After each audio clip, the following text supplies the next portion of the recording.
It's time to bring in the wrestling news, and we got a lot of news on both AEW and NXT to get to today, including new matches announced for NXT Roadblock next week on March the 7th with Gigi Dolan against JC Jane set to take place at Roadblock. I would figure that there's a very strong possibility that this match could end up taking place. A rematch could end up taking place at Stand and Deliver because this should be a feud that is not one and done. It is a feud that continues because this match is going to be personal between JC Jane and Gigi Dolan, as those two were at the top of NXT alongside Mandy Rose for the better part of the last year and a half as members of Toxic Attraction. So I think more than likely they'll need a stipulation match to truly end the feud and to truly put themselves in a position where they could end the feud. But I think that's something that we will see as time goes on. But also, the feud between Indus Sher and Braun Breaker is not over yet, as Braun Breaker and the Creed brothers will team up against Indus Sher and Jinder Mahal at NXT Roadblock, likely because they didn't want to give somebody else a title opportunity at Braun Breaker before Carmelo Hayes steps in the ring against the current reigning, defending NXT World Champion. Also, at NXT Roadblock, it is official that the boss, Shawn Michaels, will be a guest on the Grayson Waller Effect, and it is very likely that that will be used to announce Grayson Waller's opponent for NXT Stand and Deliver. And it is rumored that at NXT Stand and Deliver, Grayson Waller's opponent will be the debuting Dragon Lee,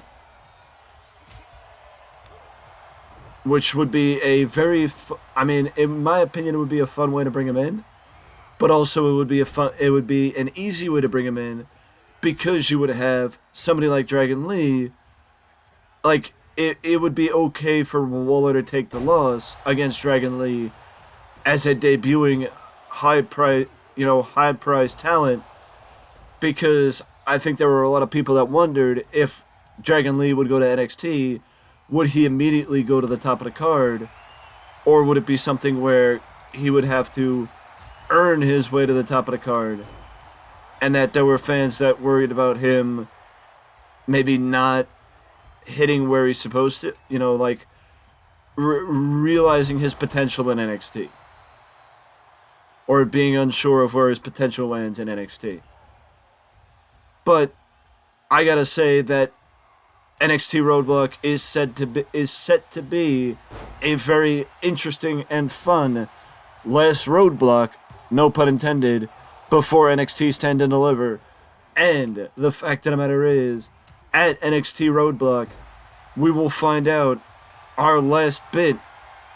It will be our last big event, and we will find out any more news and any more direction before WrestleMania weekend, because NXT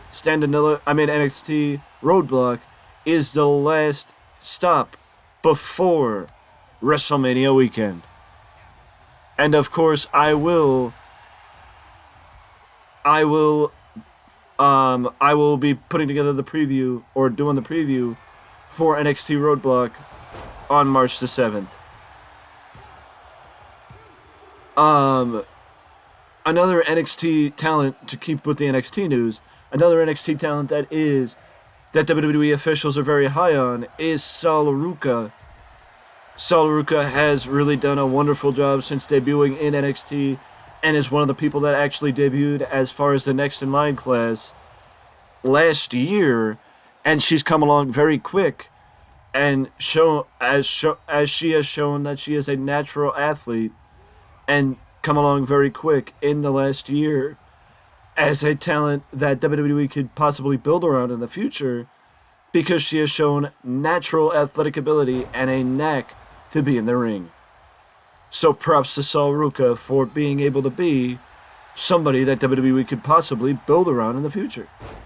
Because it does seem like WWE is going to need some new talent after WrestleMania down in NXT, because that is very likely when the call-ups will take place in NXT right after WrestleMania.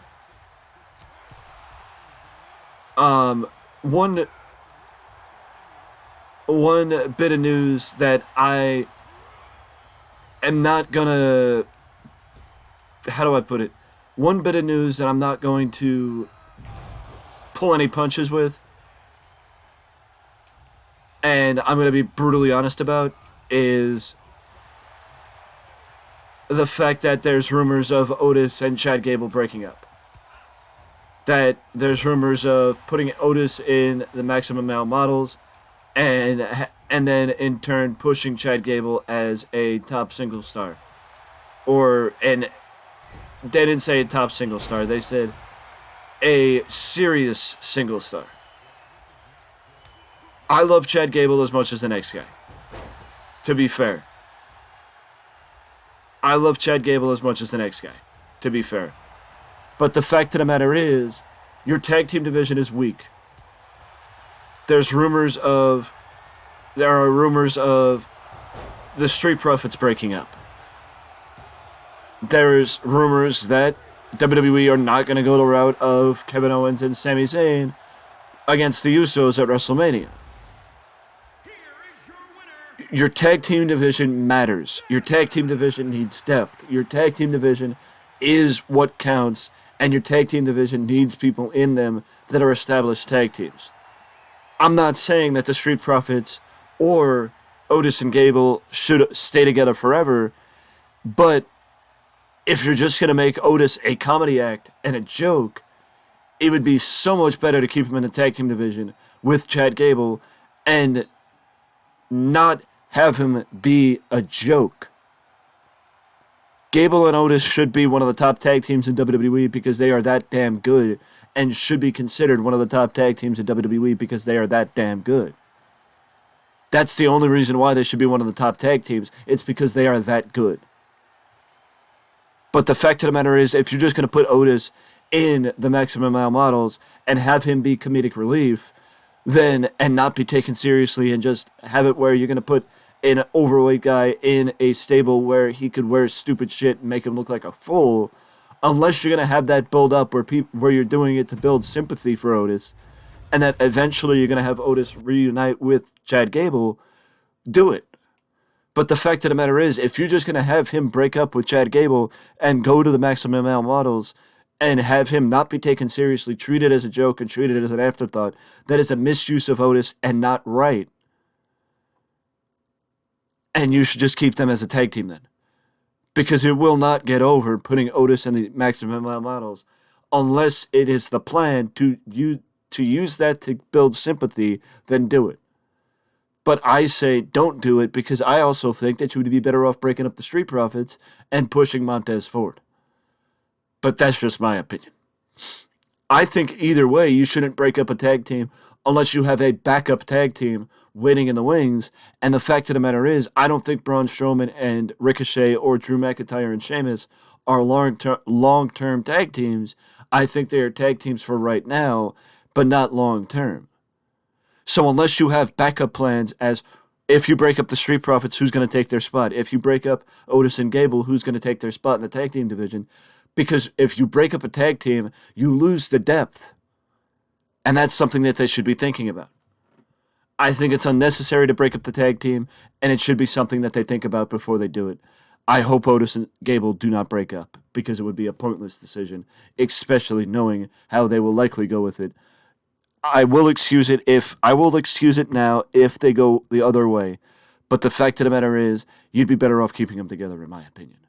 But that is it for this news video. We got a little bit more news to get to, so I will see you in the next video.